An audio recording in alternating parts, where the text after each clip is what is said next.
I want to come to you and then ask you, what was it like living with your parents and like they already said, growing up together? What was that like for you? Now they have different examples that you can look at. Was this normal or abnormal?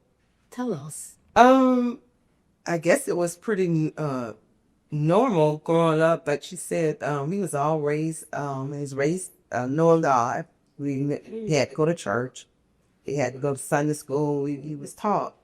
And so I would foundation, I know we had a good foundation. And growing up in the house, especially with, I mean, being the only daughter, what she did, I followed. I watched her. I had to start cooking at a young age because when I was brought up, she was going through some sicknesses. So I had to get in the kitchen and started cooking for my brothers and dad and cleaning and just trying to learn and do the best that I can. But and my dad, he always had a work ethic, so my brothers always worked also. So, like you said, it wasn't easy, but to me, I guess as a kid, you don't see the real struggles in there. But because we always had food on the table, we always had a roof over our head. I remember the time when we was growing up, the house wasn't the best, and so I remember my mother. She this one Thursday night, I never forget. She told all of us because we was believing God for a better house. They was believing, praying and stuff like that. So she said this night we all want to go to church, which we always did, but every one of us. And I remember that day she was grocery shopping and she bought so much food. Cause we was at church that night and someone came to the church and said, "Y'all house is on fire. The house on fire." Oh, yeah. And by the time everybody got there, the house had pretty much just went up in flames. Which now let's look back, it was a blessing because God blessed us with a home, better home, greater home. Because people from all over, I mean, we got so much stuff. Yes. Wow. It was abundance. So I always say, what the devil try to do for evil, God will turn it around and make good out of it. So, Yes. and that's what I was always taught. Whatever you're going through, put God as the foundation, and He would, And I'm not saying our family was perfect because we had some issues. Oh, yeah. We definitely had issues, and but I can say that He has brought us to a place where we really know without a shadow of doubt God is the foundation. Yeah, Jesus. Yes. Now, how did that experience help you to become or impact your life to become that necessary woman? Well, as I had dreams, and I still have dreams, and something that I always loved doing hair, I always loved singing, I always just wanted to be I love family. So I remember when I graduated from high school, I wanted to do hair. They had this scholarship, so somebody applied for me, and I was gonna wait, maybe a year off of school, and so my dad was like, "No, you're gonna go." Simply when I was to turn out, I had a year break. I didn't need a break from school. So the following week, he just like, "Okay, you already signed up for school, so I'm going." So I didn't have a choice, and he went there. He paid what I had he could pay, and so I'm grateful for that because I've been doing hair. I have a salon, but I've been doing hair, over 30 years, and longer than that. Longer than 42. It's the way to keep a little bit of that. Okay, good. Well, it looks good, young. Still been a lot of years. So. But just knowing with the work ethic, because I always loved to work, and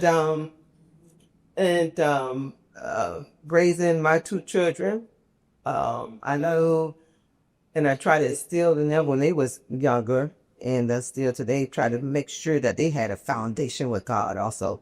Plus, that's what I know, and I knew it was to be work out, and that's true. So I wanted them to have that foundation, and also with my husband, um, just because he has a lot of health issues. So, but I know how to pray and just be that nurturer also, you know, and have, but also taking time. I'm learning now how to take time for myself. That's an important. Yeah. So you could pour into other people so much that you forget about yourself. So I'm learning that how to take some time out and do just some that one-on-one with Pat. Is that you? Yeah. That's wonderful. Well, it sounds very, very positive. Everything I've heard, even though there's struggles, says you can't even imagine how deep the struggle can be. But nevertheless, it seems like, it rises up out of the flames, whatever is going on. Now, your dad, you said, is the oldest. Yes. What has he shared any of these stories, childhood stories? Yes, he used to tell you about the railroad workers. He used to always say we didn't have much, but my mama made sure that the railroad workers were fed. He used to say that she used to go in the community and feed everybody, and she still does it today. So Wow. if you need a meal, I know where she got. Okay. And I have her number, so yeah, that'll work. But it's something strange happening now, though. It's hitting her. Oh, so you're now the Yeah. community server. Oh, wow. Tell the story about the grocery. When you had to go, you kept saying about grocery. You know, you're supposed to go to the grocery store, and the lady was there, and you paid for her. Yeah, I went to the grocery store and I hadn't planned on going to the grocery store. And my husband, um, he was like, I just, need this stuff from the grocery store. So I go there and there's this lady in a wheelchair, like a hub around. She's there and she's trying to pay for her groceries. She didn't have enough money. So I knew for whatever reason that I was supposed to pay for her groceries. Yeah. Well, so that day earlier, something told me, I won't say something because my grandfather always say, Lord, Holy Spirit is there, told me that I was supposed to pay for somebody's groceries. And I'm like, Lord, not me. I'm not supposed to pay for groceries. I'm not right. That was not God. I need to pay for my own groceries. It's like, nope, you're going to pay for somebody's groceries. So when I got to the grocery store, she didn't have enough money. And I said, man, well, how much is it? She said, it's $18. So I was like, fine, I'll pay for it. And the tears just started flowing out of her veins because her groceries were getting paid. And it wasn't a big deal for me, but I could tell that was a blessing for her. So I get that from my grandmother because she's always giving this. And so just her as an example of giving has kind of rubbed off. Not kind of, but It has. So It she's an has. example of what we're supposed to do. If you see somebody in need, you help out the best way that you can, doing it not expecting for a return. Just do it as a blessing to others, and then your blessing will come in the future. Now, her other grandmother, she's not here. She's passed. But all these gifts she got, All the creative gifts that's come from her. from the other side. From the heart comes from you. Yes, and that, of course. And so with that, this is who she has become. Now, she not telling you the pain she went through, but she has a story to tell too about the pain. Out of the ashes, she's rising up out of the ashes. So, do you feel like saying a little bit of that? I would love to hear it. Yes, I can. I had a son. His name was Joseph. He passed away in 2020. Sorry, he was 17 years old. he had a miracle heart transplant. He's 4 years old. So, and he became close to 17. He spent from January to July in the hospital, never left in Gainesville. And as the doctors were explaining to him, because we always talked to him like he was, an adult, because he was in an adult situation. So we explained to him what was going on, and he himself told the doctors, "Okay, I'll give you 7 months." On that 7th month, he passed away. So it's like in his spirit, he knew that he was going to pass, but I was there, my husband was there, everybody was there coming back and forth Gainesville. We always made sure somebody was in that room with him so he didn't feel alone. So I share the experience with my grandmother because she has lost not one but 2 sons. So that's the bond that we have with each other. And she understands when I call her, she can hear it in my voice. I'll say, "Oh, I'm good. Now, Nitra." And I'll tell her because she can feel what I'm feeling. Oh, yeah.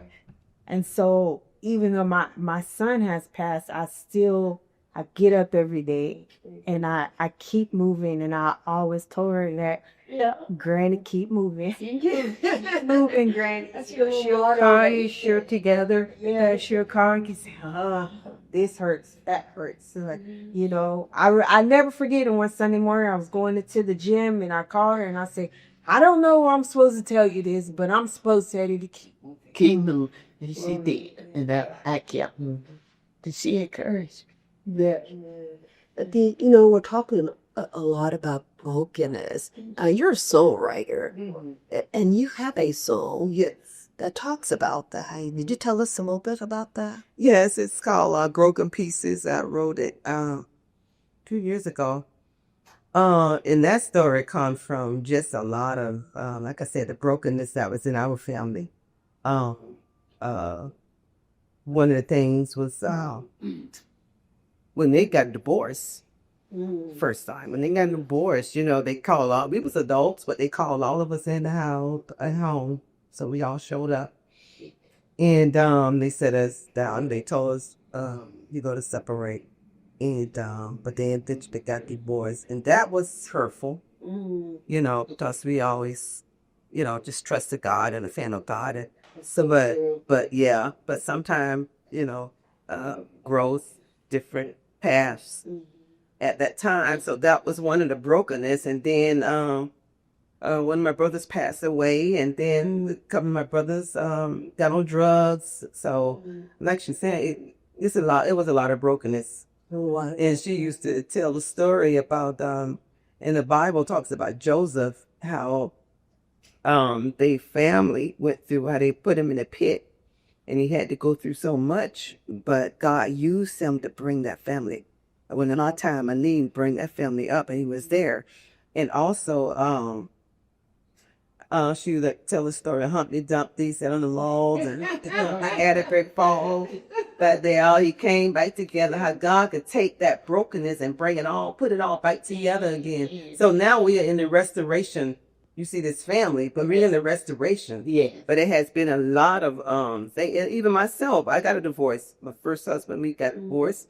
And that was something that I had to walk through. So now but that story is I could go back and tell different women, you make sure, especially if you have a calling on your life, you make sure that you know who you are first before you go out and marry anybody. And I didn't really walk in that. I was always, I dealt with being shy and just, I really didn't know myself. So that's why I say you have to take time out for yourself. And but that was an experience I had to walk through.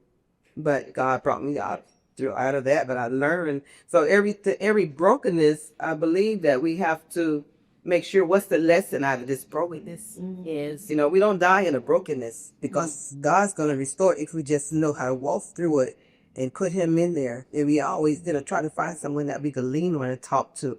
And I thank God that my mother, Parent Go to and talk to and sing. She has walked through so much, the fire. But oh yeah, that's where that song really come from. Because the song say all of our broken pieces, God can heal those things that seem like it's just dead and I don't know how you're gonna get through. I have seen him restore it and bringing it back up. Yeah. So he's putting it back